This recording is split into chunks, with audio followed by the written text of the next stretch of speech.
Kovai PSR silk saris வழங்கும் காற்று சிம்மாசனம். இந்நிகழ்ச்சியை வழங்குபவர்கள் இல்லங்களில் மகிழ்ச்சி பங்கிட PSR சில்க்ஸ், மூன்றடி ரோட், கோவை.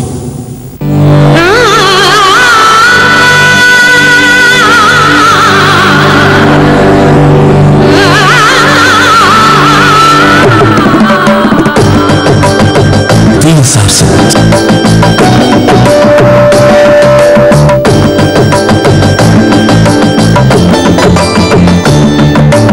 இல்லங்களில் மகிழ்ச்சி பங்கிட PSR சில்க்ஸ், மூன்றடி ரோட், கோவை.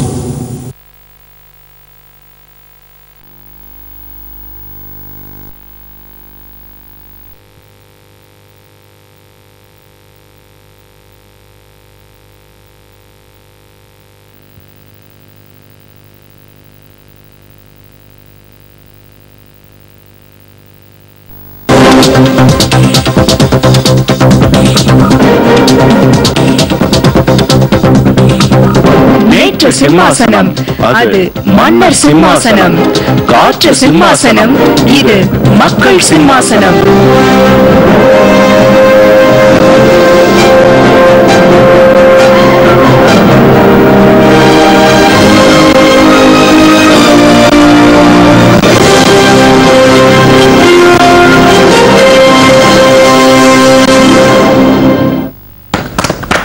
வணக்கம் நேயர்களே, இது காற்று சிம்மாசனம் நிகழ்ச்சி. கோயம்புத்தூர் தொலைக்காட்சி நிலைய தயாரிப்பு. நிறைய சிம்மாசனங்கள் பார்த்தாயிற்று. இன்றைக்கு என்ன சிம்மாசனம்? மிகவும் அழகான, சமூகத்துக்கு தேவையான, இப்போது நடந்து கொண்டிருக்கின்ற ஒரு விஷயத்தை பற்றிய சிம்மாசனம். நம்முடைய நாட்டில் கோடை காலம், குளிர்காலம், வசந்த காலம், பனிக்காலம் என்று பலவிதமான காலங்கள் உண்டு. அதை தாண்டிய இன்னும் ஒரு காலம் எது என்று கேட்டால் தேர்வு முடிவுகள் காலம் அல்லது தேர்வு முடிந்து அட்மிஷன் காலம் என்று சொல்லலாம். தேர்வு முடிந்து எல்லாரும் ஒவ்வொருத்தரை பார்த்து கேட்பாங்க, உங்க பொண்ணு எவ்வளவு மார்க் வாங்கினா, உங்க பையன் எவ்வளவு மார்க் வாங்கினா, எந்த காலேஜ்ல அட்மிஷன் கிடைச்சது, நினைச்ச கோர்ஸ் கிடைச்சதா இல்லையா, அது இதுன்னு 1000 கேள்விகள் நம்மை சூழ்ந்து கொண்டிருக்கின்ற ஒரு நேரம் இந்த தேர்வுகள் முடிந்த காலம். அதுதான் இப்போது நம்மிடம், நம்முடைய சமூகத்தில் இருக்கிறது. அந்த சமூகத்திற்கான ஒரு தேடுதலாகத்தான் இன்றைய காற்று சிம்மாசனம் நடந்து கொண்டிருக்கிறது. இன்றைக்கு நம்மோடு பல அற்புதமான விருந்தினர்கள் இருக்கிறார்கள். அதில் முக்கியமாக பள்ளி இறுதி தேர்வில் வெற்றி பெற்ற பல மாணவ மாணவிகள் நம்மோடு இருக்கிறார்கள்.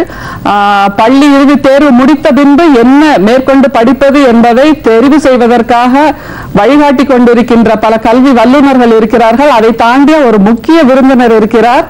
அவர் யார்? இவர்களெல்லாம் யார்? பார்த்து விடலாம். முதலில் மாணவர்கள். வணக்கம்பா. எல்லாம் குட்டி பசங்கள்லாம் உங்களை பார்க்கறதுக்கு ரொம்ப சந்தோஷமா இருக்கு.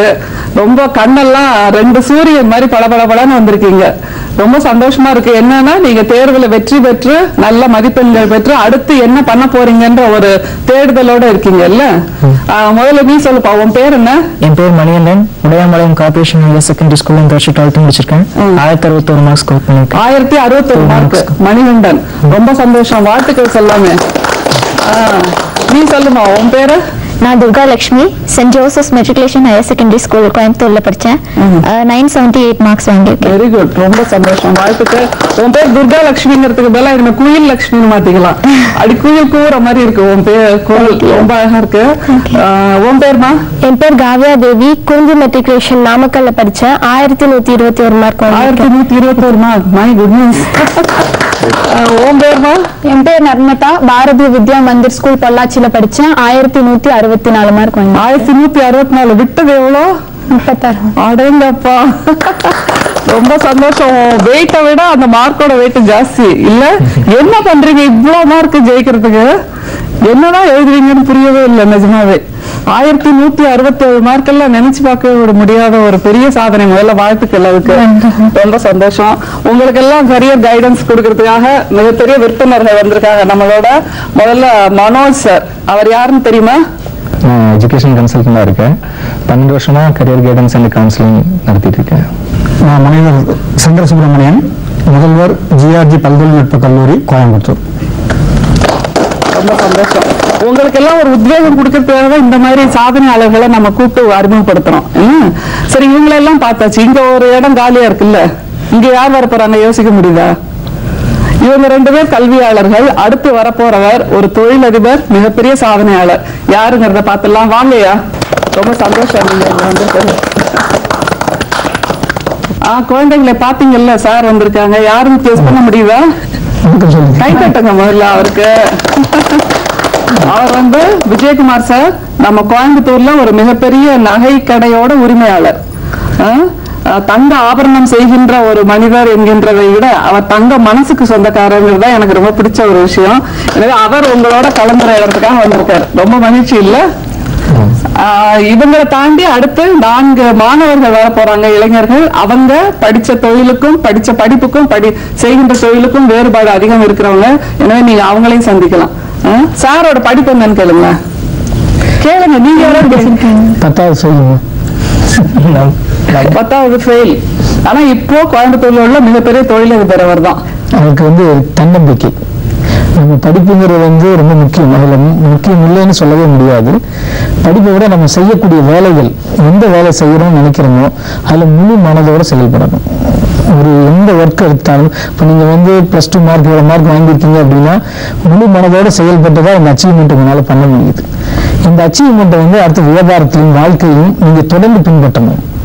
ஒரு வண்டி 200 கிலோமீட்டர் ஸ்பீட்ல போகுது அப்படின்னா அதனுடைய ஸ்பீட் 200 கிலோமீட்டர். நீங்க 200 கிலோமீட்டர் டச் பண்ணி கண்டினியூவா 2 வருஷம் 10 வருஷம் கஷ்டப்பட்டு இந்த மார்க் வாங்கியிருக்கீங்க. இன்னைக்கு இருக்கிற வியாபார ரீதியில அடுத்த சக்சஸ் எல்லாம் பாத்தீங்கன்னா அந்த 200 கிலோமீட்டர் கண்டினியூவா மெயின்டைன் பண்ணாதான் நம்ம ஜெயிக்க முடியும். உங்ககிட்ட உத்வேகம் இன்னும் அதிகமாக வேண்டும். அதிகமாகி நம்ம அந்த ஸ்பீட்ல பண்ணி அச்சீவ் பண்ணது ஒரு என்ட்ரி. அந்த சமுதாயத்தில் ஒரு என்ட்ரியா புதுசா வர போறீங்க. இந்த சமுதாயத்தில் நாங்க பட்ட கஷ்டங்கள், நாங்க பட்ட விஷயங்கள் எல்லாம் எப்படின்னு கேட்டீங்கன்னா, இப்ப நீங்க படிச்சு பட்ட கஷ்டம் நான் படிக்காம கஷ்டப்பட்டிருக்கேன். எந்த இடத்துல போனாலும் எனக்கு எஜுகேஷன் ஒரு குறையா இருந்துச்சு. ஆனா அதெல்லாம் மனசுக்குள்ள வச்சுக்கல.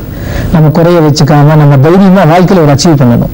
வீட்டை விட்டு கிளம்பி வரும்போது மிக மிக முக்கியமான செயல் ஒன்று செய்யணும். நீங்கெல்லாம் எப்படின்னு கேட்டீங்கன்னா, இப்போ எந்த நேரத்துல நம்ம அம்மா அப்பாவை கடவுளா நினைக்கணும். கண்ணுக்கு தெரிஞ்சக்கூடிய தெய்வங்கள் யாருன்னு கேட்டீங்கன்னா, உங்க நிலைமைக்கு கொண்டு வந்தவங்க தாய் தந்தை. தாய் தந்தை மனசை குளிர்வித்தால் நம்ம எந்த இடத்தையும் தோல்வி அடையாது. ஆனால் வீட்டை விட்டு கிளம்பும் போது எப்ப வந்தாலும் அம்மா அப்பாவை ஃபர்ஸ்ட் நினைச்சுக்குங்க. நினைச்சுக்கிட்டு நம்ம அம்மா கிட்ட ஏதாவது ஒரு சின்ன பழக்கமா இன்னும் நீங்க உங்க ஸ்டூடெண்ட்ஸ் உங்க ஃப்ரெண்ட்ஸ்க்கெல்லாம் சொல்லுங்க. வீட்டை விட்டு கிளம்பும்போது அம்மா அப்பா காலையோ அப்பா காலையோ யாருக்காங்களோ ஒரு ஆசீர்வாதம் பண்ணிட்டு வாங்க. அந்த ஆசீர்வாதம் வாங்கிட்டு வரும்போது அந்த உள்ளம் முதல் உங்களை வாழ்த்தக்கூடிய உள்ளம் நல்லா இருப்பா அப்படிங்கிறது நேர்மையா வாழ்த்தும், ஒரு மன சந்தோஷமா வாழ்த்தும். அந்த மாதிரி எந்த ஒரு விஷயம் எடுக்கும் போதும், எது ஒரு பிரச்சனை வரும்போதும், ஒரு மைனஸ் வரும்போது நம்ம மைனஸாகவே நினைக்க கூடாது. நாளைக்கெல்லாம் நீங்க IPS IAS ஆகணுங்கிறது என்னுடைய கருத்து. ஏன்னா இவ்வளவு படிப்பு இருக்கும்போது நாட்டை வழிநடத்த செல்லக்கூடிய ஒரு அதிகாரத்தில் நீங்க எல்லாம் வந்தா நேர்மையாகவும் நல்ல நடத்தையாகவும் இருக்கும்னு நினைக்கிறேன். ரொம்ப சந்தோஷம். ஐயா, இங்க ஒரே ஒரு கேள்வி இதுதான். நம்ம இங்க பேச போறதே IAS IPS டாக்டர் மெடிசன் இந்த 4 படிப்புகளை தாண்டி வேற படிப்பே இல்லையா அப்படிங்கறதான். ஏன்னா அப்படி படிப்புகள் இருக்குன்னு சொல்றதுக்காக தான் அவங்க 2 பேர் வந்திருக்காங்க, நீங்களும் வந்திருக்கீங்க. ஏன்னா சமூகத்துல ஒரு சேனம் போட்ட பார்வை போயிட்டு இருக்குல்ல. எல்லாருமே இவங்க இதை படிச்சவங்க தான் அச்சீவர்ஸ் அப்படின்னு சொன்னா மீதி பேருக்கெல்லாம் ஒரு தாழ்வு மனப்பான்மை தானா வந்துடும். அடடா நான் அந்த பொசிஷன்ல இல்லையே அப்படின்னு. எல்லா தொழிலும் சிறந்த தொழில், எல்லா படிப்பும் சிறந்த படிப்பு. அதுல நம்ம முதன்மையில வரணுங்கிறதா நம்ம சொல்ல வேண்டிய விஷயம். அதுக்கு நீங்க சொல்லுங்க மனோஜ், எப்படி இப்ப உள்ள காலகட்டத்துல இளைஞர்கள் முதல்ல எதுக்கு அதிக மரியாதை கொடுக்கறாங்க, மதிப்பு கொடுக்கறாங்க? எப்பவுமே இந்த முதல்ல இருந்து நிறைய பேர் இது படிச்சா கொஞ்சம் பிளேஸ்மெண்ட் கிடைக்கும் சொல்லி அவங்களோட இன்ட்ரெஸ்ட் இருக்கும், பர்சனல் இன்ட்ரெஸ்ட் இருக்கும். அதெல்லாம் கண்டுக்காம மற்றவங்க சொல்றது பார்த்து அவங்களோட இன்ட்ரெஸ்ட் டேஸ்ட் ஒவ்வொரு சிலபஸ் பேப்பர் வைஸ்ல நம்மளுக்கு கொஞ்சம் இன்ட்ரெஸ்ட்ல இருக்கும். நம்மளோட பர்சனல் இந்த கோர்ஸ் எடுக்கலாங்கிற ஐடியா இருக்கும். இருந்தாலுமே இது எடுத்தா எனக்கு பிளேஸ்மெண்ட் கிடைக்காதுங்கிற பயத்தினால மற்றவங்க சொல்றது கேட்டு எல்லாரும் ஒரு டைம்ல எல்லாருமே இன்ஜினியரிங் பின்னாடி சுத்திட்டு இருந்தாங்க. எல்லாரும் சொல்லுவாங்க இன்ஜினியரிங். இப்ப நிறைய பேர் இன்ஜினியரிங் முடிச்சு வேலை கிடைக்காம அப்படியே க்ரௌடா நம்ம முன்னாடி நிற்கும் போதுதான் எல்லாருமே இப்ப கொஞ்சம் கொஞ்சமா மாற ஆரம்பிச்சிருக்கு. ஆர்ட்ஸ் அண்ட் சயின்ஸ்ல நிறைய நல்ல கோர்சஸ் இருக்கு. இருந்தாலுமே வெளியே ஒரு பிரஸ்டீஜுக்காக பையன் இன்ஜினியரிங் படிக்கிறேன் இல்லாட்டி மெடிக்கல் படிக்கிறேன்னு சொல்லும்போது அவங்களுக்கு வெளியே கொஞ்சம் ஒரு பிரஸ்டீஜ் மாதிரி ஃபீல் பண்ணிட்டு அவங்க இன்ட்ரெஸ்டான கோர்ஸ் படிக்கிறதுக்கு வாய்ப்பு கொடுக்காம கொடுக்கறது இல்ல. குழந்தைகளோட கனவை நிறைவேற்ற அம்மா அப்பா யாரும் அவங்களுக்கு என்ன இஷ்டம், நீங்க என்ன கோர்ஸ் படிக்க போறீங்க, உங்களுக்கு எது இஷ்டம் அந்த மாதிரி கேட்கறது இல்ல. நீங்க எது படிங்க, இது படிச்சா பிளேஸ்மெண்ட் கிடைக்கும். எல்லாரும் சொல்ற ஒரே ஒரு பாயிண்ட், இது படிச்சு முடிச்சா உங்களுக்கு நல்ல வேலை வாய்ப்பு இருக்குது. எல்லாருமே அதே கோர்ஸ் எடுக்கும்போது என்ன ஆகும்னா அது அப்படியே கிரௌட் அங்கேயே ஏறி குறிப்பிட்ட ஆளுகளுக்கு மட்டும்தான் அந்த நம்பர் ஆஃப் பிளேஸ்மெண்ட் கொடுக்க முடியும். பட் எல்லாருமே அதே சப்ஜெக்ட் எடுத்து படிக்கும்போது என்ன ஆகும்னா அதுல பிளேஸ்மெண்ட் கிடைக்காம இருக்கிறதுக்கு வாய்ப்பு உண்டு. அப்ப நம்மளுக்கு நம்மளோட பேஸ்ட் ஆன் யுவர் டேலண்ட், உங்க டேஸ்ட் இருக்கு இல்லைங்களா, அதை பேஸ் பண்ணி இப்போ ஆர்ட்ஸ் அண்ட் சயின்ஸ்லயும் நிறைய கோர்சஸ் இருக்கு. BA லிட்டரேச்சர், இங்கிலீஷ் லிட்டரேச்சர் இருக்கு, அருமையான கோர்ஸ். இப்போ அக்ரிகல்ச்சர், BSc அக்ரிகல்ச்சர், இதெல்லாம் நம்ம அந்த ட்ரெடிஷனல் லைன்ல வந்த கோர்ஸ். நம்மளுக்கு கண்டிப்பா வேலை கிடைக்கிறதுக்கு வாய்ப்பு இருக்குது. அப்போ அந்த மாதிரி நம்ம சர்ச் பண்ணி உங்க உள்ள இருக்கும் ஒரு என்ன கோர்ஸ் எனக்கு பிடிக்கும், எது படிச்சா எனக்கு வேலை வாய்ப்பு கிடைக்கும், அச்சீவ் பண்ணலாம், பெட்டர் வரலாம், அந்த கோர்ஸ் நீங்க செலக்ட் பண்ணிடுங்க. நிச்சயமா ரொம்ப அழகான கருத்து. சார் நீங்க சொல்லுங்க, பொதுவாக இந்த என்ஜினியரிங்கா பாலிடெக்னிக்கா அப்படின்னு யோசிக்கும் போது பல பேர் என்ஜினியரிங் போயிடுறாங்க அப்படிங்கிறாங்க. காரணம் பாலிடெக்னிக்னா நம்ம சமூகத்துல இன்னும் கூட அந்த மனசுல அந்த மரியாதைங்கிறது ஒரு படி குறைச்சு இருக்கு அப்படிங்கறது ஒரு உணர்வு, சமூகம் நினைக்கிற ஒரு உணர்வு. அது சரியா? அது எந்த வகையிலையும் சரின்னு நான் ஒத்துக்க மாட்டேன். பொதுவாக அன்னைக்கு பல தொழிற்சாலைகள்லையும் அந்த மேன்மையான பதவிக்கு வந்தாங்க அப்படின்னு சொல்லி பார்த்தா அவங்க பட்டய படிப்பு ஒரு டிப்ளமோ பாலிடெக்னிக்ல படிச்சு அந்த அனுபவத்தினால் மேலே வந்தவங்க தான். இன்னைக்கு நண்பர் சொன்ன மாதிரி நிறைய BE முடிச்சுட்டு ஒரே டிசிப்ளின்ல முடிச்சுட்டு நிறைய பேர் வேலை இல்லாமல் வெளியில் வந்துட்டு இருக்காங்க. ஆனா அதுவுமே ஒரு சரியானதுன்னு சொல்ல மாட்டேன், சரியான கருத்துன்னு சொல்ல மாட்டேன். பொதுவா இருக்குது. ஆனால் ஒரு பாலிடெக்னிக் டிப்ளமா முடிச்சால் உடனே BEக்கு இருக்கக்கூடிய வேலை வாய்ப்பை விட அதிகமான வேலை வாய்ப்பு இருக்கு. அவங்க வேலையில சேர்ந்துக்கிட்டே அவங்களால நல்லபடியா மேற்கொண்டு பகுதி நேரமா படிக்க முடியும். BE போய் திரும்ப 2வது வருஷம் சேர்ந்து படிக்கிறதுனா கூட டிப்ளமா முடிச்சுட்டு போகும்போது அவங்களுக்கு அந்த பாடங்களை நல்லா உள்வாங்கி அந்த தொழில்நுட்ப அறிவை முழுமையாக பெற முடியும். அதனால அந்த பாலிடெக்னிக்ல டிப்ளமா படிச்சுட்டு இன்ஜினியரிங் போறது அப்படிங்கிறதும் பாலிடெக்னிக் டிப்ளமா முடிச்சுட்டு ஒரு தொழிற்சாலைக்கு வேலைக்கு போறது அப்படின்றதும் உள்ளபடியே தொழில்நுட்ப வேலைக்கு செல்ல வேண்டும் ஆர்வம் இருக்கிறவங்களுக்கு ஒரு சரியான வாய்ப்பு அப்படின்னு தான் சொல்லுவோம். உங்களுடைய கனவுலாம் இல்லைன்னா நான் டாக்டர் ஆகணும்ன்றது மேடம் சொன்ன மாதிரி நீங்க டாக்டர் ஆகணும்னு சொல்லி ஆசைப்பட்டீங்க. நான் சிவில் சர்வீஸ் பண்ணலாம்னு இருக்கேன். நான் சொன்ன மாதிரி நீங்க ஈஸி பண்ணலாம். மெக்கானிக்கல் இன்ஜினியர் நீங்க சொல்லுவீங்களா? மெக்கானிக்கல் முதல்ல இருந்தே உங்க மைண்டுக்குள்ள இருந்துச்சா? அப்படி இல்லைங்க, ஆர்ட்ஸ் அண்ட் சயின்ஸ் தான் முதல்ல எனக்கு விருப்பமா இருந்துச்சு. சரி. BE பல பேர் படிச்சுட்டு வேலை இல்லாமல் இருக்கிறதா சொன்னாங்க. பட் குடும்ப சூழ்நிலை BE படிச்சு வரணுங்கிறது தான் இம்பார்ட்டண்டா இருக்கு இப்போ வரைக்கும். ஓகே. அதனால அதில் உங்களுக்கு மெக்கானிக்கல் இன்ஜினியரிங் தான் பிடிக்கும்? அடமெண்டா தான். ஓகே. உங்களுக்குமா?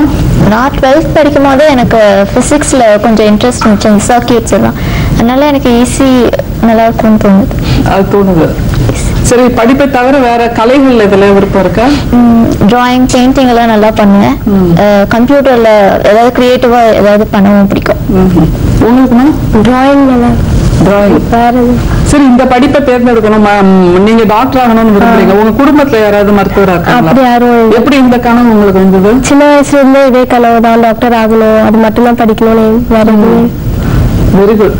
அவங்களே தெளிவா இருக்காங்க அவங்க படிப்புல. ரொம்ப சந்தோஷம். நீங்க சொல்லுங்களேன், டாக்டர் ஆகிறது பெண்கள் நிறைய பேர் கனவோட இருக்காங்க.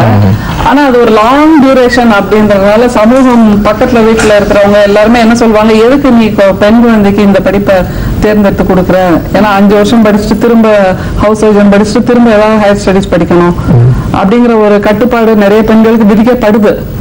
உங்களோட அந்த கன்சல்டன்சி நீங்க பண்ணிட்டு இருக்கீங்களா, அதன் மூலமா எப்படி இருக்கு இந்த பெண்களுக்கான? இந்த மாதிரி ஒரு ட்ரெண்ட் இருந்துச்சு முதல்ல எல்லாம் இருந்துச்சு. இப்பெல்லாம் ரொம்ப சேஞ்ச் ஆயிடுச்சு, எல்லாரும் ரொம்ப அட்வான்ஸ்ட் ஆயிடுச்சு.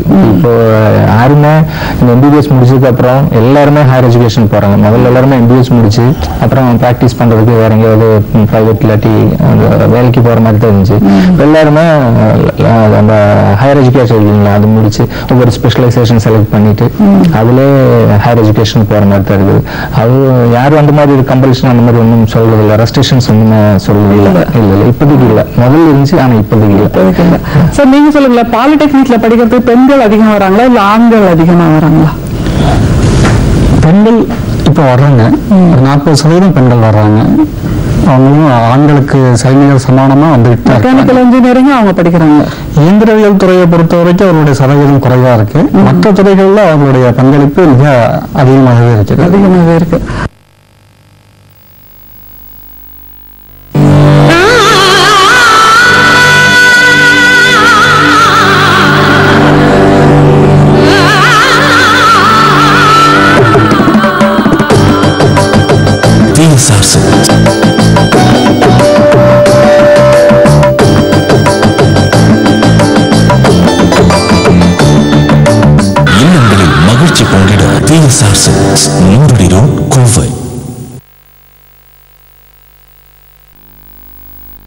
சந்தோஷமா தான் இருக்கு. நானும் படிச்சிருந்தா என்ன கஷ்டத்துல இருக்குன்னு சொல்ல முடியாது. 10th ஃபெயில் ஆனேங்கிற சொல்றது எனக்கு ஒரு பெருமையா தான் இருக்கு. நான் சாதிச்சுட்டு வந்து நான் உட்கார்ந்துருக்கேன் போது எனக்கு ஒரு சந்தோஷமா இருக்கு. அது நிறைய பேர் ஒரு விஷயத்த சொல்லுவாங்க, படிப்பும் இது சாதனையும் இருந்தால் பெரிய சாதனையாளர்கள் இருந்தாங்க. எனக்கு 50% கடவுள் கொடுத்த ஒரு சாதனையை வச்சுட்டு நான் தைரியமா வந்துட்டேன். ரொம்ப சந்தோஷம், ரொம்ப அழகா இருக்கு நீங்க பேசுறது. அந்த நேரத்துல உங்களை சமூகம் சொன்ன வார்த்தைகள் இல்ல உறவினர்கள்லாம் கூட சுத்தி நின்று சொல்லியிருப்பாங்கல்ல, இது அதான் அந்த நேரத்துல வந்து என்னோட அம்மா தான் சொன்னாங்க, பரவாயில்லப்பா ஃபெயில் ஆனாலும் பரவாயில்ல, நீ நல்லா இருப்ப அப்படின்னு எங்க அம்மா ஒரே ஒரு வார்த்தை தான் சொன்னாங்க. அந்த அம்மா சொன்ன வார்த்தையில வந்துட்டு என்னுடைய குடும்ப சூழ்நிலை அப்போ நான் வந்து இப்ப படிச்சு பாஸ் ஆயிருந்தா கண்டிப்பா காலேஜுக்கு போகணும் எல்லாம் போகணும். என் குடும்ப சூழ்நிலை அந்த நிலைமையில் இல்லை. அப்போ வந்து படிச்சவொடனே என் குடும்பத்தை பாதுகாக்கணும், என் குடும்பத்தை வளர்ச்சி நான் செய்யணுங்கிற உத்வேகம் மனசுக்குள்ள இருந்துச்சு. என் குடும்ப சூழ்நிலை தான் என் கண்ணுக்கு தெரிஞ்சது. அப்போ வந்து நான் முடிவு பண்ணேன், முதல் வந்து என் குடும்பத்தை நான் காப்பாற்றணுங்கிற எண்ணத்துல தைரியமாக நான் வேலைக்கு சென்றேன். ரொம்ப ஒரு எப்படி சொல்றது, ஒரு அச்சீவ்மெண்ட் பண்ணணும். என்ன வேலைக்கு பண்ணீங்க? ஒரு நகைக்கடையில வேலைக்கு சேர்ந்தேன். எங்க அப்பா வந்து சாதாரண ஒரு ஆட்டோ டிரைவர். 1983 ஒரு ஆஃப் டிரைவர் ஒரு ஷர்ட்டோட நான் கடை வீதிக்குள்ள என்ட்ரு ஆனேன். என்னுடைய வாழ்க்கையோட ஆரம்பமே அதுதான். மீறி போனா என்கிட்ட வந்து சொத்துக்கள் எதுவுமே கிடையாது. அந்த நேரத்துல வந்து என் குடும்பம் தான் என் கண்ணுக்கு தெரிஞ்சு. எங்க அம்மா அப்பா, என் தங்கச்சி, எங்க அண்ணன், இவங்களெல்லாம் காப்பாற்றுறது தான் எனக்கு படிப்போட ரொம்ப முக்கியமா தெரிஞ்சு. இன்னைக்கு நான் என்னுடைய மனசு பொதுவா என்னுடைய நிலைமையில இந்தியாவில ஒரு ரொம்ப முக்கியமான விஷயம், நேர்மையா சம்பாதிக்க ரொம்ப கஷ்டம். இன்னைக்கு அந்த நேர்மையா சம்பாதிக்கணும் எண்ணத்துல நான் வந்து ரொம்ப கஷ்டப்பட்டு சம்பாதிச்சு முன்னேறி இருக்கேன். இந்த முன்னேற்றத்துக்கு வந்து அம்மா அப்பாவோட உத்வேகம் தான். சோ இதனால பெற்றோர்களுக்கு நீங்க சொல்லக்கூடிய தகவல்ங்கிறது இதுதான், குழந்தைகள் ஃபெயிலா இருந்தா கூட நீங்க அவங்கள வருத்தப்பட வைக்காதீங்க. கண்டிப்பா. அதாவது ஒரு படிப்புங்கிறது வந்து குழந்தைகள் தவறிட்டா அவங்களை வந்து ரொம்ப கஷ்டப்படுத்துறதோ இல்ல செய்யறதோ வந்து தவறு. அந்த குழந்தைக்கு என்ன பிடிக்கும், என்ன செய்ய முடியும், அவங்களுக்கு சில விஷயங்கள் சொல்லி கொடுக்கணும். மனம் தளராமை மனத்தை வந்து விடக்கூடாது. இப்போ ஃபெயிலே ஆயிட்டா கூட அப்ப 2 மாசத்துல எக்ஸாம் வைக்கிறாங்க, திரும்ப பாஸ் ஆகிறாங்க, அது ருட்டீனா நடக்கூடியது. ஃபெயில் ஆயிட்டோம்னா நம்ம லைஃபே இவ்வளவுதாங்கிறது யாருமே நினைக்க வேண்டாம். அது தவறான கருத்து. ஃபெயில் ஆயிட்டா ஒண்ணு காலேஜ் பக்கம் பாருங்க, இல்ல அடுத்த சம்பாதிக்கிற பக்கம் பாருங்க. இங்க காலேஜ் போயிட்டு சம்பாதிக்க தான் வரப்போறீங்க. இல்ல நார்மலா வந்து சம்பாதிப்புங்கிறது வந்து ரொம்ப முக்கியம். ஆண்மனுக்காகட்டும் பெண்மனுக்காகட்டும் தான் சுய காலில் நிக்கணுங்கிறது வந்து நிறைய பேர் விரும்புறாங்க. இப்போ படிப்பை விட நான் தனியா சம்பாதிக்கணும், எங்க அப்பா அம்மாவுக்கு எந்த தொந்தரவு இருக்கக்கூடாது, என்னுடைய இன்கம் இருக்கணுங்கிறது வந்து எல்லாத்தோட மனசுலையும் இருக்கக்கூடிய விஷயம். அதனால வந்து ஃபெயில் ஆயிட்டா மனசு விடவே வேண்டாம். 3 மாசத்துல திரும்ப எக்ஸாம் வச்சு பாஸ் ஆகலாம். அந்த 3 மாசம் ரொம்ப கரெக்டா படிச்சு பாஸ் ஆகலாம். நம்ம வந்து அந்த இடத்துல என்ட்ரு ஆகலாங்கிறது என்னுடைய கருத்து. ரொம்ப அழகா சொன்னாரு. இவங்கள்ட்ட எல்லாம் ஒரு கேள்வி, நீங்க அந்த இன்ஜினியரிங் துறை படிக்கணும்னு இப்ப சொல்றீங்கல்ல, ஒவ்வொருத்தரும் ஒவ்வொரு துறை, அதுல எதை ரீச் பண்ணணும்னு நினைக்கிறீங்க? ஏன்னா மெக்கானிக்கல் இன்ஜினியரிங் படிச்சு ஒரு வேலைக்கு போனோம், அதோட இல்லையே வாழ்க்கைங்கிறது. வாழ்க்கை ரொம்ப பிரம்மாண்டமானது இல்ல, அதை தாண்டி என்ன யோசிக்கிறீங்க மெக்கானிக்கல் இன்ஜினியரிங்ல? மெக்கானிக்கல் இன்ஜினியரிங் பண்ணிட்டு அடுத்தடுத்து தொடர்ந்து வேற படிக்கணும்னு தான் ஆசைப்படுறேன். ஆனா இப்போவே சூழ்நிலையில கஷ்டம். அந்த மெக்கானிக்கல் இன்ஜினியரிங் படிச்சுட்டு நம்ம சம்பாதிக்கிறத இப்போ அதிகமா எல்லாருமே பண்றாங்க. ஆனா அடுத்தடுத்து படிச்சா ரொம்ப ரொம்ப வேல்யூ இருக்குங்கிறது எல்லாரும் உணர்றது இல்லை. உனக்குமா? நான் நெக்ஸ்ட் ஸ்டடீஸ் இன்னும் கொஞ்சம் கண்டினியூ பண்ணிட்டு எம்இ அந்த மாதிரி பண்ணிட்டு அதுக்கப்புறமேல ஏதாவது புதுசா சாதிக்கணும். என்ன சாதிக்கணும்? அதுதான் அந்த ஃபீல்ட்ல எல்லாரும் பாராட்டுற மாதிரி ஏதாவது சாதிக்கணும். உனக்கு? எனக்கு எம்பிபிஎஸ் முடிச்சுட்டு கார்டியாலஜிஸ்ட் ஆகணும்னு ஆசை. என்ன கார்டியாலஜிஸ்ட்? Okay, very good. அதுக்கப்புறம் சர்வீஸ் பண்ணணும், வில்லேஜ் பீப்புள்ஸ், புவர் பீப்புள்ஸ்க்கெல்லாம் சர்வீஸ் பண்ணணும். நல்ல கனவு. உனக்குமா? நான் முதல்ல இருந்து அதுக்காக தான் ஐஏஎஸ் படிக்கிறேன். இந்த மாதிரி முடியாதவங்களுக்கெல்லாம் ஏதோ என்னால முடிஞ்ச ஒரு உதவி செஞ்சேன்னு இருக்கணுங்கிறதுக்காக தான் நான் ஐஏஎஸ்ஸே படிக்கிறேன். ரொம்ப சந்தோஷம், வாழ்த்துக்கள். நீங்க சொல்லுங்களேன், இந்த மாதிரி கனவுகளோட இருக்கிறவங்களோட கனவுகள் தொடர்ந்து ஜெயிக்க முடியுதா? நீங்க பாக்குறீங்களா அந்த மாதிரி ஒரு சூழல்? சார் முதல்ல சொன்ன அந்த தன்னம்பிக்கைங்கிறது இருக்குங்களா, அதுதான் இதுக்கு 99% தான் சொல்லலாம். ஏன்னா இந்த மாதிரி இந்த கான்பிடன்ட்ல இருந்தீங்கன்னா கண்டிப்பா வந்து நம்ம அது வெற்றி அடைய முடியும், தாராளமா பண்ண முடியும். தாராளமா பண்ண முடியும். சந்தோஷம், உங்களுக்கான வார்த்தைகள் சார் சொல்றாரு. சார் நீங்க சொல்லுங்களேன், நம்ம இப்போ பாலிடெக்னிக் படிப்புகள்ல புதியதான படிப்புகள்னு புதுசா வேற ஏதாவது வந்திருக்கா? இந்த மெக்கானிக்கல் இன்ஜினியரிங் அந்த மாதிரியான இது தவிர, எலக்ட்ரிக்கல் அதெல்லாம் தாண்டி இதை தாண்டி பார்த்தீங்க அப்படின்னு சொன்னா அந்த துகிலியல் அப்படின்னு சொல்லக்கூடிய டெக்ஸ்டைல் ரிலேட்டட் கோர்ஸ். துகிலியல் அழகான வார்த்தையை சொல்லியிருக்கீங்க, முதல்ல அதுக்கே வாழ்த்துக்கள். துகிலியல் என்று சொல்லக்கூடிய டெக்ஸ்டைல் ரிலேட்டட் கோர்சஸ் இப்போ இருக்குது. அதுக்குண்டான வேலை வாய்ப்புகள் இப்போ ரொம்ப அற்புதமா இருக்கு. பொதுவா வந்து ஒரு கருத்து என்ன நிலவுது அப்படின்னு சொன்னா, அந்த தொழிலியல் சார்ந்த படிப்புகள் படிக்கும்போது வேலை வாய்ப்பு கிடைக்காது அப்படின்னு சொல்லி மக்கள் நினைச்சிட்டு இருக்கிறாங்க. ஆனால் இப்போ நம்ம இருக்கக்கூடிய ஏற்றுமதி நிறுவனங்கள் வெளிநாடுகளுக்கு ஏற்றுமதி பண்ணும்போது அவங்க ஒரு சில தரச்சான்றுகளை வந்து எதிர்பார்க்கிறாங்க. அந்த தரச்சான்றுக்காக வரக்கூடிய ஆய்வுக்குழு இங்க இந்த தொழிற்சாலைகளை பார்க்கும்போது ஒவ்வொரு நிலையிலையும் இந்த கல்வி தகுதி இருக்கக்கூடிய ஆட்கள் இருக்கணும் அப்படின்னு சொல்லி அவங்களுக்கு வலியுறுத்துறாங்க. அதனால நம்ம நெசவு சார்ந்த ஏற்றுமதி நிறைய செஞ்சுக்கிட்டு இருக்கோம். அப்போ அந்த தொழிற்சாலைகள்ல இந்த தொழிலியல் படிப்பு படித்த பொறியாளர்களுக்கு நிறைய வேலை வாய்ப்பு வந்து இருக்குது. இன்னைக்கு நிறைய தொழிற்சாலைகள்ல இருந்து எங்ககிட்ட வந்து சம்பந்தமான ஆட்கள் தேவை அப்படின்னு சொல்லி கேட்டுக்கிட்டு இருக்காங்க. உங்களுக்கான தகவல் தான் அது. அதாவது ஒரே சேனம் போட்ட பார்வையில ஒரே மாதிரியான படிப்பா போகாம வேற துறைகள்லாம் என்ன இருக்குன்னு தெரிஞ்சுக்கிறதுக்கான ஒரு சிம்மாசனம் தான் இன்றைய காற்று சிம்மாசனம். சார், நீங்க சொல்லுங்களேன், நம்மளோட நீங்க நகை தொழில் பண்ணிட்டு இருக்கீங்க. முந்தையெல்லாம் அந்த தொழில் செய்கிற கையாலேயே செய்கிற அந்த மேனுவல் லேபர்ஸ் நிறைய பேர் இருந்தாங்க. இப்ப எல்லாமே மெஷின் கட்டிங் போயிடுச்சு. அந்த தொழில்நுட்பம் குறைஞ்சு போச்சு இல்ல? தொழில்நுட்பங்கிறத விட முதல்ல வந்து ஒரு போன் நம்ம ட்ரங்கால் புக் பண்ணணும். முதலுடைய நம்ம வாழ்க்கை அப்படியெல்லாம் பார்த்தீங்கன்னா அந்த தொழில்நுட்பம் அந்த மாதிரி அந்த தொழில்நுட்பத்துல வந்து அந்த சிந்தனைகளோட தான் இருந்தோம். இன்னைக்கு செல்போன் இல்லாமல் நான் எப்படி வாழ்ந்தேங்கிறது எனக்கு தெரியல. அதனுடைய பிளஸும் இருக்கு, மைனஸ் இருக்கு. இந்த மாதிரி இருக்கும்போது அதாவது சமுதாயம் வளர்ச்சி அடையும் போது அந்த டிசைனர்ஸ் வளர்ச்சி ஆகணும் அப்படிங்கிறது வந்து ஒரு கருத்து. அதனால வந்து எந்த அளவு நம்ம போகணுமோ அந்த தொழிலை ஒரு அச்சீவ்மெண்ட் பண்ண வேண்டிய சூழ்நிலை.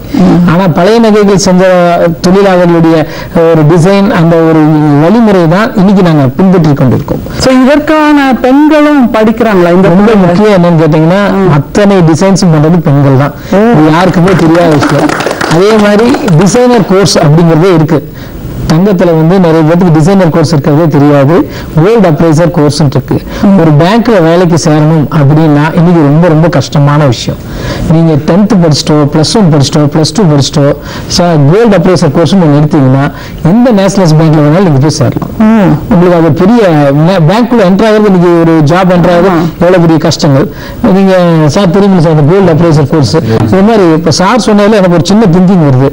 எந்தெந்த சப்ஜெக்ட் எந்தெந்த விஷயங்கள் இருக்கு அப்படிங்கறத படிச்சவங்க நீங்க முதல்ல அனலைஸ் பண்ணணும். அதற்குண்டான ஒரு சார் சொன்னாரு, டெக்ஸ்டைல் சம்பந்தப்பட்ட சொன்னாரு, பல விஷயங்கள் இந்த மாதிரி இருக்கு. நாட்டுக்கு தேவைகள் வந்து அந்த அளவு இருக்கு. இன்னைக்கு நமக்கு ரொம்ப முக்கியமான தேவை சோலார்.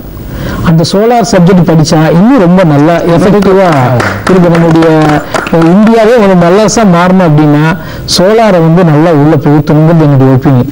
அந்த மாதிரி இன்னைக்கு நாட்டுக்கு என்னென்ன தேவை அப்படின்னு பாத்தீங்கன்னா அதுக்குள்ள இந்த மாதிரி ரொம்ப ஆக்டிவா இருக்கவங்க வந்தா இன்னும் ரொம்ப நல்லா இருக்கும் அப்படிங்கிறது. நிச்சயமா எவ்வளவு அழகா அனுபவ மொழி பாருங்க, ரொம்ப சிறப்பா இருக்கு. மனோ சார், நீங்க சொல்லுங்க, இவ்வளவு ஒரு வேரியேஷன் இருக்குல்ல, படித்தவர்கள் பேசுகிற பேச்சு வெறுமே நான் இந்த படிப்பு படிக்கணும், ஒரு வேலை வாங்கணும். ஆனா ஐயா பேசுறது நாட்டுக்காக யோசிக்கிறாங்க. ஐயா படிக்கலைங்கிறாரு, ஆனா நாட்டுக்காக யோசிக்கிறார். இந்த ஒரு மலைக்கும் மடுவுக்குமான வித்தியாசம் இருக்குல்ல, படித்தவர்களுக்கும் படிக்காதவர்களுக்குமே கூட சிந்தனையில வேறுபாடு நிறைய இருக்கு.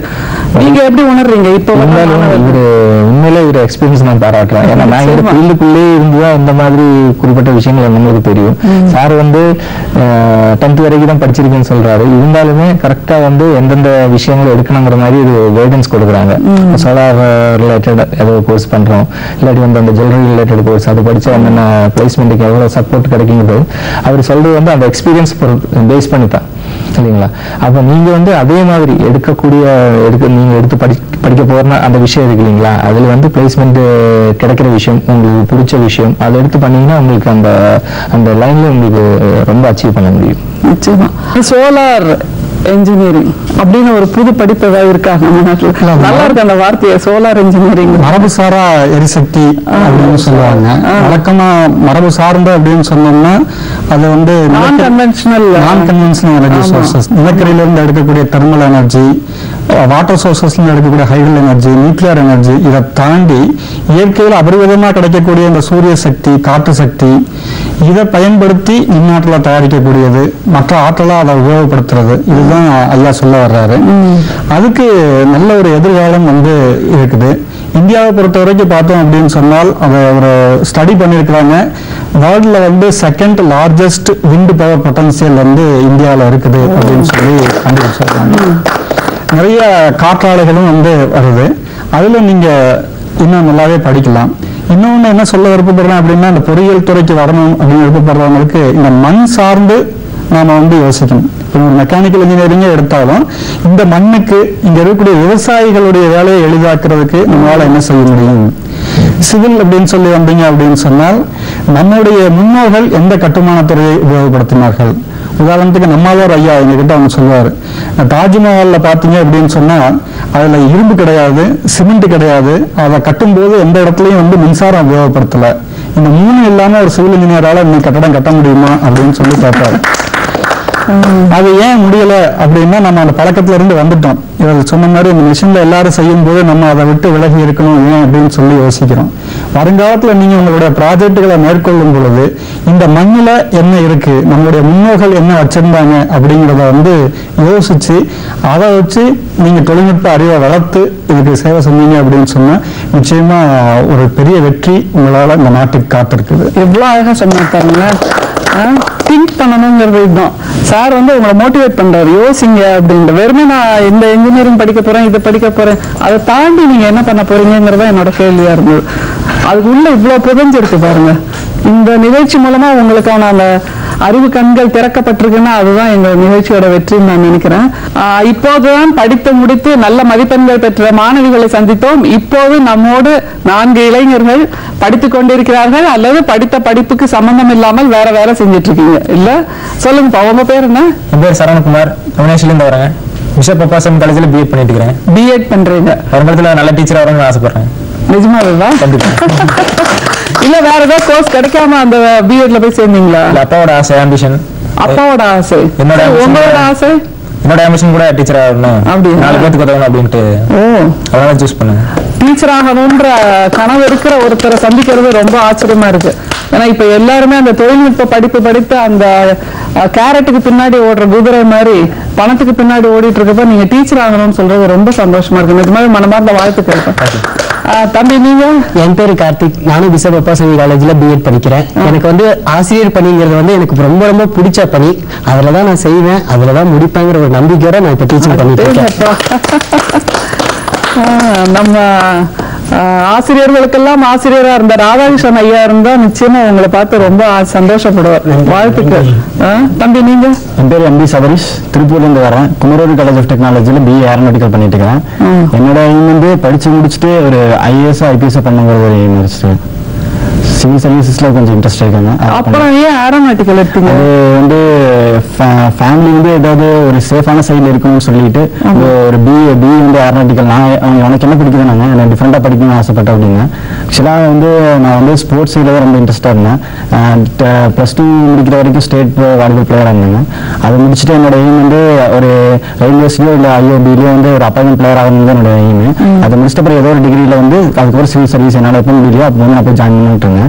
இது அப்புறம் 12th அப்புறம் ஒரு சின்ன கோஆபரேஷன்ல அந்த ஸ்போர்ட்ஸ் சைடு ஒரு சின்ன இன்ஜுரினால என்னால் பண்ண முடியாமல் போயிடுச்சு.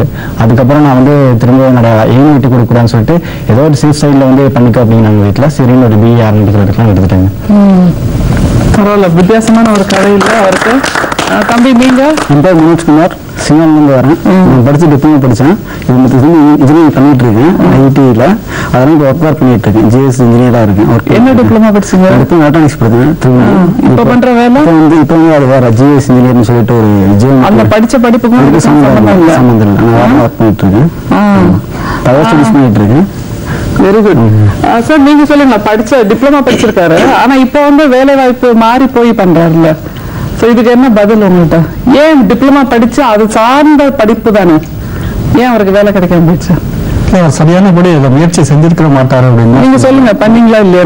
ட்ரை பண்ணேன், பட் அதுல இன்கம் கொஞ்சம் கம்மியா வந்துச்சு. அந்த ப்ராப்ளம் வேற இருந்தனால நான் இப்போ அது ஐஎஸ்டிஸ் பண்ணிட்டு இருக்கேன், பண்ணிட்டு இருக்கேன் ஐடியில். ஸோ அதனால அது பண்ணதுனால இப்போதைக்கு ஜஸ்ட் ஒரு அதாவது பிசினஸ் பண்ண எனக்கு ஒரு ஆசை இருக்கு, அதை ஒரு ஆம்பிஷன் வச்சிருக்கேன். ஸோ இப்போதைக்கு எனக்கு ஒரு டெம்பரரி ஜாப் இருந்தால் போதும். இன்ஜினியரிங் முடிச்சுட்டு ஒரு நல்ல ஒரு அது ஒரு அவுட் சோர்ஸ் இருக்கிற மாதிரி ஒரு ப்ராஜெக்ட் பண்ற மாதிரி ஒரு கம்பெனி ஆரம்பிக்கும் அப்படின்னு ஒரு ஆசை இருக்கு எனக்கு. நல்ல ஆர்வத்தோட தொடர்ந்து முயற்சி இருந்தால் நிச்சயமா அந்த துறையில ஒரு பெரிய விற்பனையாக வர்றதுக்கு வாய்ப்பு இருக்கு. அவர் இன்னும் அதுல தொடர்ந்து முயற்சிக்கணும், அந்த துறையில் தொடர்ந்து இருக்கணும்.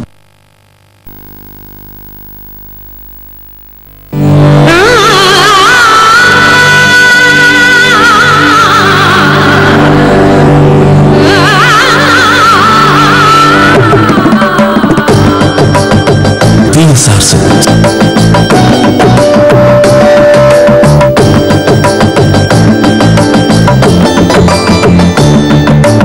இல்லங்களில் மகிழ்ச்சி பொங்கிட TSR Silks, மூன்றடி ரோட், கோவை.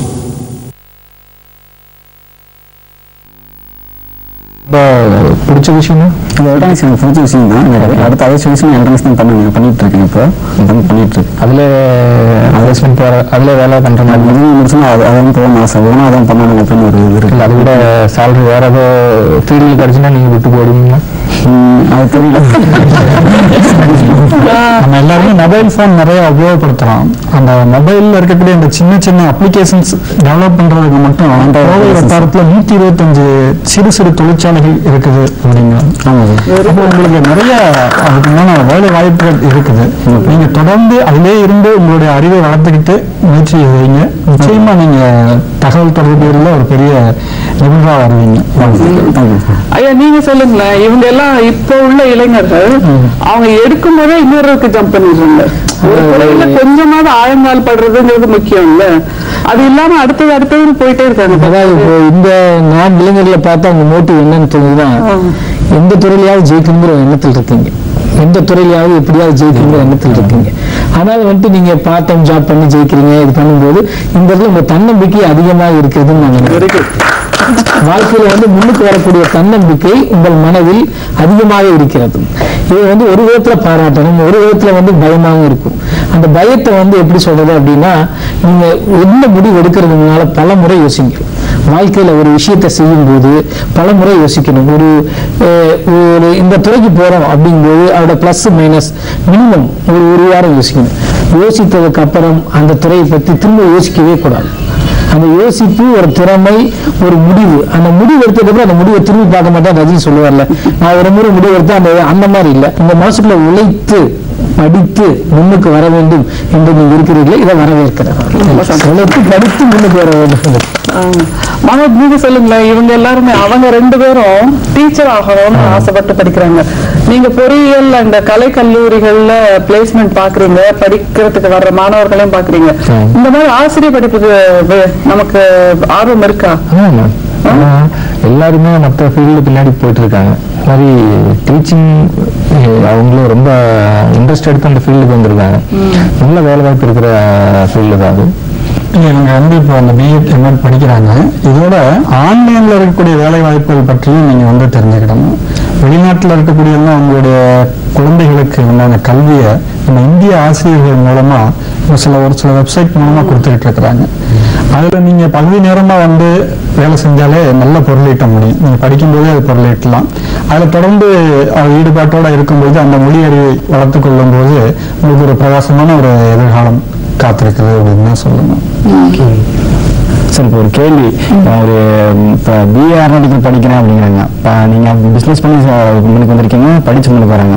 இப்போ வந்து பிஏ ஏரோநாட்டிக்கல் படிச்சுட்டு வந்து இப்போ 4 வருஷம் படிக்கிறாங்க. இப்போ பிஇ மொத்தமாக வச்சுக்கலாங்க சார். ஆனால் 4 வருஷம் படித்து முடிச்சுட்டு அதுக்கான செலவு அந்த மாதிரி எல்லாம் பார்த்தோம்னா வந்து படித்து முடிச்சுட்டு அவங்க சம்பாதியம் வந்து அந்த 4 வருஷத்துல வந்து அவங்க பிஸ்னஸ் பண்ணி அதோட அதிகமாக என் பண்ணிக்கலான் இருக்கு. இந்த எண்ணெய் வந்து ஸ்டூடெண்ட்ஸ்க்கு எப்படி வந்தது, என்ன காரணம், இதுக்கு நீங்கள் என்ன ரீசன் சொல்லுவீங்க? அதாவது வாழ்க்கையில பணம் சம்பாதிக்க 50%, சம்பாதித்த பணத்தை காப்பாற்றுவது ரொம்ப ரொம்ப ரொம்ப ரொம்ப கடினம்.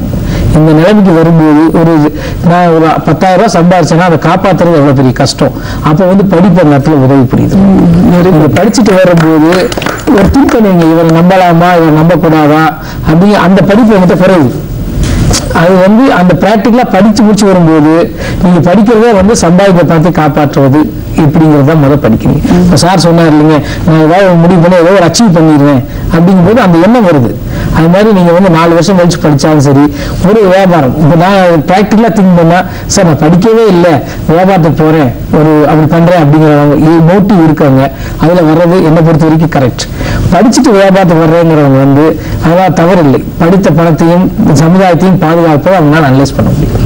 நீங்க சொன்ன மாதிரி 4 வருஷம் படிச்சுட்டு வியாபாரத்துக்கு வந்தீங்க, இன்னும் ரொம்ப சேஃபா இருக்கும். அப்படி உங்களுக்கு தெளிவாயிடுச்சா? உங்க 2 பேர்ட்டையும் சேர்ந்து ஒரு கேள்வி. இப்ப உள்ள சமூக சூழல்ல என்ஜினியரிங் படிச்சவங்களை விடவும் டிப்ளமா படிச்சவங்களுக்கு மரியாதை அதிகமா இருக்கு, வரவேற்பு அதிகமா இருக்கு, தேவை அதிகமா இருக்கு, சம்பளமும் அதிகமா இருக்குன்னு எல்லாருமே உணர்றாங்க. நீங்க சொல்லுங்க, நீங்க வந்து இன்ஜினியரிங் காலேஜுக்கு எஜுகேஷன் கன்சல்டன்டா இருக்கீங்க, நீங்க பாலிடெக்னிக்கோட பிரின்சிபலா இருக்கீங்க. எப்படி பாக்குறீங்க ரெண்டு பேரும் இதை? ஏன்னா ஒரு 15,000 ரூபாய்க்கு தான் இப்ப எல்லா இன்ஜினியரிங் ஸ்டூடெண்ட்ஸையும் வேலைக்கு கூப்பிடுறாங்க. ரொம்ப வருத்தம். இந்த தம்பி சொன்னது அதான் நினைக்கிறேன். 4 வருஷம் லட்சக்கணக்கில் செலவு பண்ணிட்டு வெறும் 15,000 ரூபாய்க்கு வேலைக்கு போறது தேவையா, இல்ல இதை தாண்டிய படிப்புகள்ல நிறைய இருக்குங்கிறத நீங்க உங்க வாயால சொல்லுங்க. அதெல்லாமே வந்து இவங்க அந்த கோர்ஸ் செலக்ட் பண்ணும்போது அந்த கோர்ஸ்ல வந்து அந்த 100% டெடிகேஷன், அப்புறம் அந்த ரிசல்ட்லுமே எல்லா அச்சீவ்மெண்ட்டும் இருந்தால் தான் இந்த லீடிங் கம்பெனிஸ் எல்லாம் வருவாங்க, இந்த பிளேஸ்மெண்ட்டுக்கு வருவாங்கல்ல. அவங்க வந்து அரியர் பார்ப்பாங்க, இயர் கேப் பார்ப்பாங்க. இதெல்லாம் இல்லாமல் அவங்க 100% இந்த மாதிரி அவங்க டிபார்ட்மெண்ட்ல கொஞ்சம் 70% மினிமம் ஒரு எக்ஸாம்பிள் சொல்கிறேன், 70% மார்க் வந்து 10th +2 உங்கள் பிடெக் அதுல எல்லாம் நீங்கள் மெயின்டைன் பண்ணீங்க தான் உங்கள் ரெஸ்யூம் வந்து செகண்ட் ரவுண்டுக்கு போகும். இந்த லீடிங் கம்பெனிஸ் எல்லாம் நிறைய பேர் என்ன பண்ணுறாங்கன்னா, யாரோ கம்பல் பண்ணி இன்ஜினியரிங் எடுத்து அதில் 4 பேப்பர் 5 பேப்பர் அரியர் எடுத்தீங்கன்னா அவங்களுக்கு பிளேஸ்மெண்ட் கிடைக்கலங்கிறது வந்து நம்ம அது இவங்க மிஸ்டேக் தான். அது வந்து லீடிங் கம்பெனிஸ் யாருமே எடுக்க மாட்டாங்க. ஏன்னா அவங்களுக்கு வந்து அவங்கள ஒரு இது இருக்கும், என்னென்ன ஒரு பிரின்சிபல் மாதிரி வச்சிருப்பாங்க. இத்தனை பெர்சன்டேஜ் வந்து 10th +2 இன்ஜினியரிங் இருந்தால் தான் அவங்க வந்து அந்த செகண்ட் ரவுண்டுக்கு உள்ள போக முடியும். அப்புறம் வந்து உங்களோட கம்யூனிகேஷன் அந்த மாதிரி நிறைய விஷயங்கள் இருக்குது. ஒரு சப்ஜெக்ட் வந்து ஒரு இன்ஜினியரிங் ஒரு டிபார்ட்மெண்ட் வந்து வேலை வாய்ப்பு கொடுக்காதது நம்ம சொல்ல முடியாது. அது வந்து 50% உங்களோட முயற்சிகள் இருக்கு, இவர்களோட தகுதி கண்டிப்பாக. அது நம்ம கோர்ஸ் செலக்ட் பண்ணும்போதே நம்ம அது செலக்ட் பண்ணி எடுத்தீங்கன்னா அது நமக்கு அந்த பிரச்சனை வராது. ரொம்ப சார், நீங்க சொல்லுங்க, வெறுமே அந்த மார்க் மட்டுமே முக்கியமா?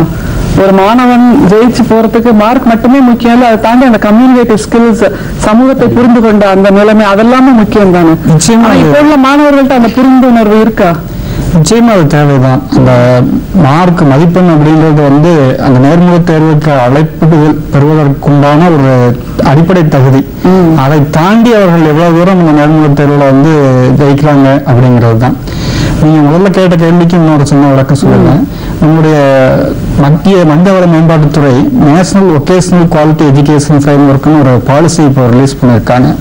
அதுக்காக நடத்தப்பட்ட ஒரு சர்வேல என்ன சொல்றாங்கன்னா, இந்திய தொழிற்சாலைகளில் 6% மட்டுமே அந்த தொழில் சார்ந்த திறன் பெற்ற ஸ்கில்டு ஒர்க் ஃபோர்ஸ் இருக்கு அப்படிங்கிறாங்க. ஒரு 94% வந்து அங்க ஒரு கேப் வந்து இருக்கு. அதை ஃபில்அப் பண்ணணும் அப்படின்னு சொன்னா எல்லாருமே வந்து ஒரு டிகிரி அப்படின்னு எடுத்த உடனே போறதை விட ஒரு பட்டய படிப்பு படித்து அதற்கு பிறகு மேற்கொண்டு அவர்களுடைய கல்வி தகுதியை வளர்த்துக் கொள்ளும் போது வேலை வாய்ப்பு பெறுவதற்கும் வந்து ஈஸியா இருக்கும்.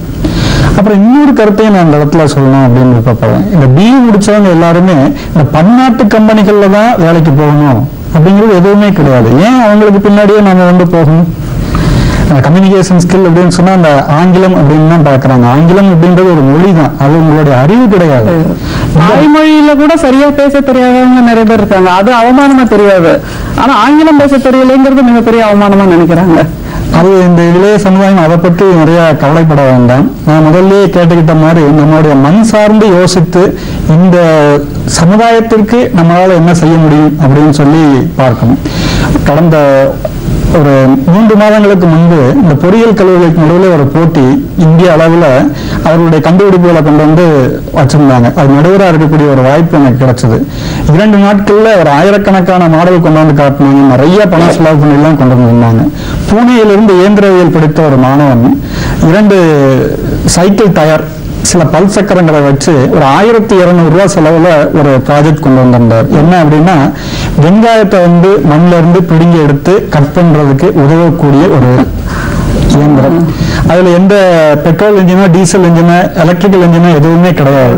ஆனால் என் தாய் வந்து வயல்வெளியில வேலை பார்க்கக்கூடியவங்க, அவங்க மாதிரி ஆட்களுக்கு இது வந்து உதவியா இருக்கும், அவர்களுடைய ப்ரொடக்டிவிட்டி இது வந்து இம்ப்ரூவ் பண்ணும் அப்படின்னு சொல்லி அவர் கண்டுபிடிச்சிருந்தார். அதுக்குத்தான் தேசிய அளவில் வந்து முதல் பரிசு நாங்கள் கொடுத்தோம். இதுதான் எல்லா இளைஞர்களுமே அவர்கள் எந்த துறையில படிச்சாலும் நம்ம நாட்டுக்கு என்ன தேவை, நம்ம நாட்டுல என்ன இருக்கு அப்படிங்கிறத உணர்ந்து அந்த பன்னாட்டு நிறுவனங்கள் அங்க கிடைக்கக்கூடிய வேலை அப்படிங்கிறது அதுல வேலை கிடைச்சா தான் வெற்றி அப்படின்னு சொல்லி கிடையாது. எந்த துறையிலும் வந்து நம்ம சாதிச்சு வர முடியும் அப்படிங்கிறத நீங்க புரிஞ்சுக்கிட்டீங்க அப்படின்னால நம்ம எங்கேயோ போகலாம். நிச்சயமா ரொம்ப அழகா இருந்தது இல்ல ஐயா சொன்னது.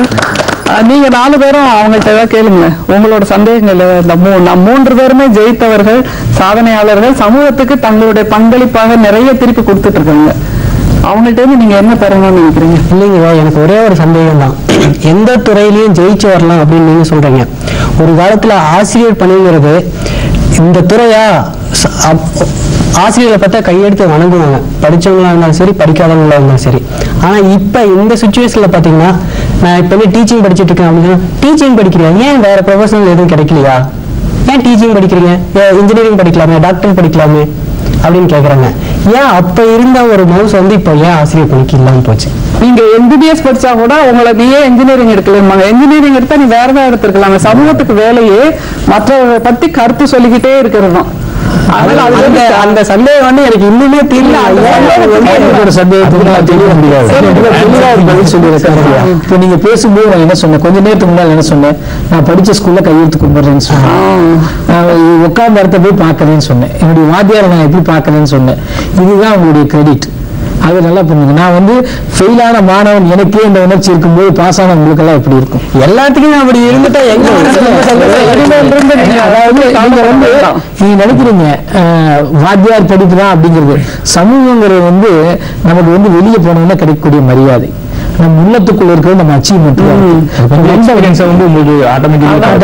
உங்களுடைய சந்தோஷம் என்ன இருக்குன்னு தெரியுமா? இனிமே இந்த நிமிடத்திலிருந்து சமூகத்தை பற்றி கவலைப்படாது.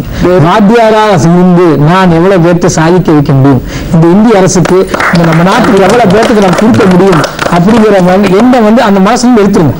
இந்த நிமிடத்திலிருந்து சமூகத்திலிருந்து வாத்தியார் வேலையை தவறா நினைக்கிறவங்க மனசுல இருந்து எடுத்துடணும். நீங்க ஒரு அச்சீவ்மெண்டா வரணும். மனோஜ், நீங்க சொல்லுங்களேன், இப்போ சமூகத்திலேயே இந்த மாதிரியான ஒரு ஏற்றத்தாழ்வு இருக்குல்ல, இன்ஜினியரிங் படிச்சா சிறப்பானது, கலை கல்லூரி படிச்சா சரியில்லை அப்படின்ற மாதிரி, அது உங்கள்கிட்ட தேடி வர்ற மாணவர்களுக்கு நீங்க அதை எப்படி புரிய வைப்பீங்க? ரெண்டுமே ஈக்குவலா சிறப்பான அப்படிதான் சொல்லுவாங்க. அதான் நீங்க முதல்ல அந்த மாதிரி இருந்துச்சு. நிறைய பேர் இன்ஜினியரிங் மெடிக்கல் படிச்சா தான் முன்னேற முடியும், வேலை கிடைக்கும், அந்த மாதிரி இந்த ஆர்ட்ஸ் அண்ட் சயின்ஸ் எல்லாம் ரொம்ப கீழே இருந்துச்சு.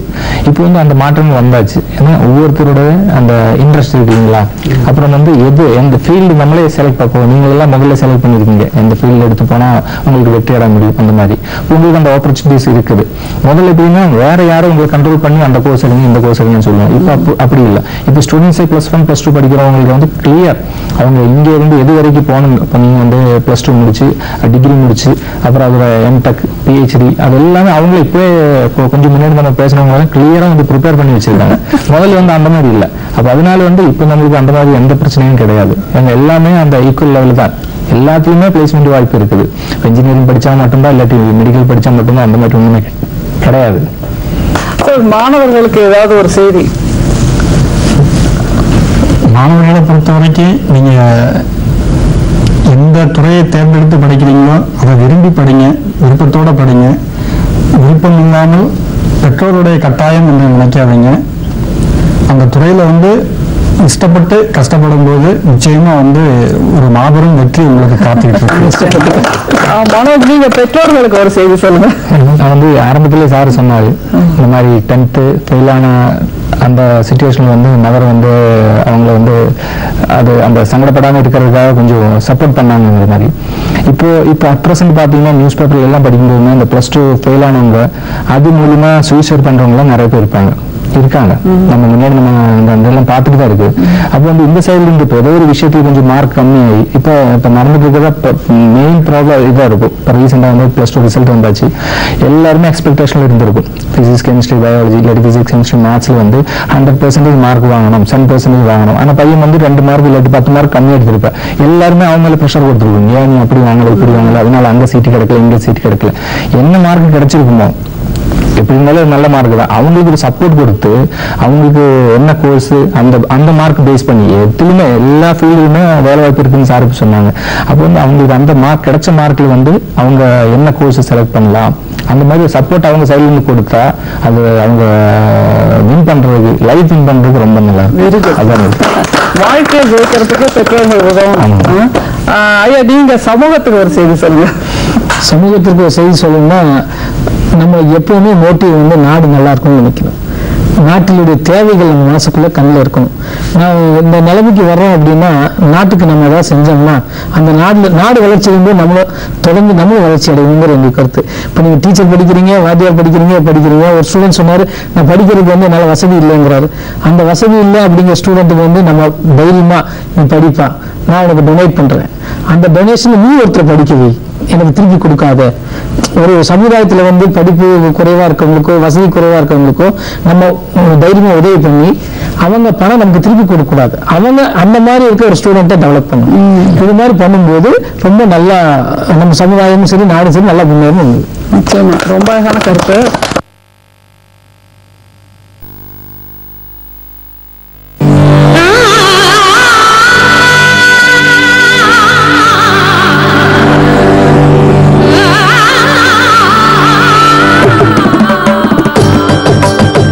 TSR Silks.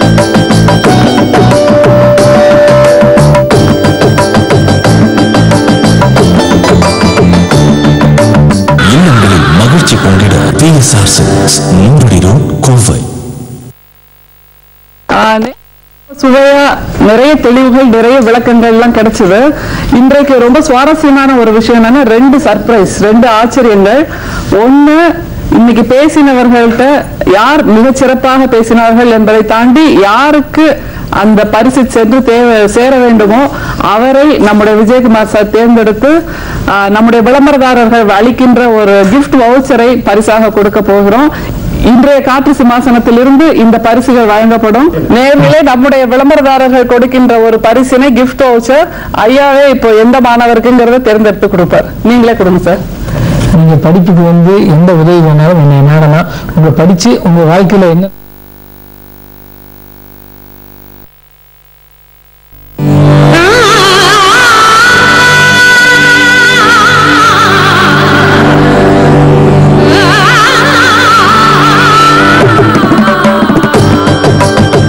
TSR Silks.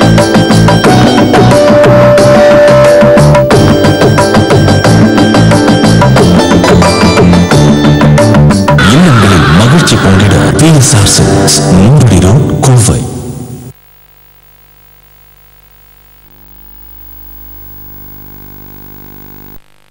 எந்த மாணவருக்குங்கிறத தேர்ந்தெடுத்து கொடுப்பார். நீங்களே கொடுங்க சார்.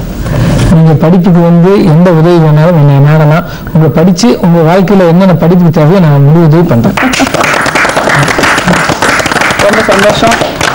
அடுத்த நேயர்களே இன்னும் ஒரு சர்ப்ரைஸ் என்னன்னா ஒரு கிரீடம். இன்றைக்கு அந்த கிரீடத்தை யாருக்கு சூட்ட போகிறோம் என்பது எங்களுக்கே தெரியாது. வந்திருக்கின்ற சிறப்பு விருந்தினர்களில் ஒருவர் தான் நம்முடைய விருந்தினர்களில் ஒருவருக்கு கொடுப்பார். பார்க்கலாம் யாருக்குன்னு. ரொம்ப கீழே இருந்து ரொம்ப சங்கடத்தில் இருந்து அந்த சார் பேக்ரவுண்ட் எல்லாமே சொல்லியிருந்தேன். அது எல்லாத்துக்குமே ஒரு என்ன சொல்றது ரோல் மாடல் மாதிரி தான். நிறைய பேர் இந்த மாதிரி கஷ்டங்கள் எல்லாம் ஃபேஸ் பண்ணிட்டு தான் இருக்குது. அதெல்லாம் மீறி முன்னேறதுக்கு சார் ஒரு எக்ஸாம்பிள் நம்ம முன்னாடி இருக்குது. அந்த சாருக்கு அந்த கிரீடம் கொடுக்குறது ரொம்ப நன்றி. எல்லாரும் வரணும். நேர்களே, இந்த கல்வி சிம்மாசனம் மிகவும் அற்புதமான பல தகவல்களை உங்களுக்கு தந்தது. வழக்கம் போல் காற்று சிம்மாசனம் மிகவும் சிறப்பான நிகழ்ச்சியாக தொடர்ந்து வரும். காற்று சிம்மாசனம் இது மக்கள் சிம்மாசனம், கோயம்புத்தூர் தொலைக்காட்சி நிலைய தயாரிப்பு.